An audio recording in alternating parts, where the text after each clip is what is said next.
நானும் வந்து வேர்க்க விறுவிறுக்க நின்றுட்டு நம்மளுக்கு உடனே மனசில் என்ன தோணுச்சு, அம்மா மட்டும் எடுத்தால் எப்படி நம்மளும் எடுப்போம் அப்படின்னு சொல்லிட்டு நானும் எனக்கு செலக்ட் பண்ண ஆரம்பித்தேன். அப்படியே வந்து என் ஃபேஸில் வீங்கி இருந்துச்சு. அதை எங்கள் அம்மாட்ட கேட்டுட்டு இருந்தேன். இதில் வீங்கிருக்கான்னு கேட்கேன், ஆனால் வலிக்கல, இதில் மட்டும் வீங்கின மாதிரி தெரியுது. எனக்கு இதில் வீங்கும் அதே மாதிரி எனக்கும் அவங்க மூஞ்சி வந்து இதுக்கு அப்புறம் இது முடி வளர்ந்த பிறகு தெரியும்.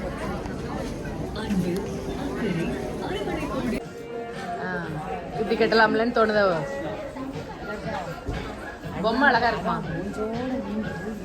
பொம்மை அழகா இருக்கு. ஐயோ, அது நான் அது எடுத்தனால தான் அதுல இருந்து அப்படி இருக்கும் கலர். நான் வந்து ரொம்ப கலர் ஆயிட்டேன். நம்ம வேண்டாம்னா தான் அவங்க கான்ட்ராஸ்டா பிளவுஸ் தனியாக எடுப்பாங்க.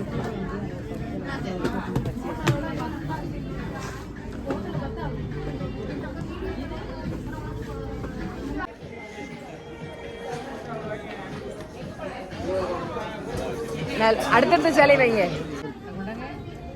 கருப்புல ஒரு பட்டு எனக்கு ஈஸ்டர் கொடுக்க தாரங்க.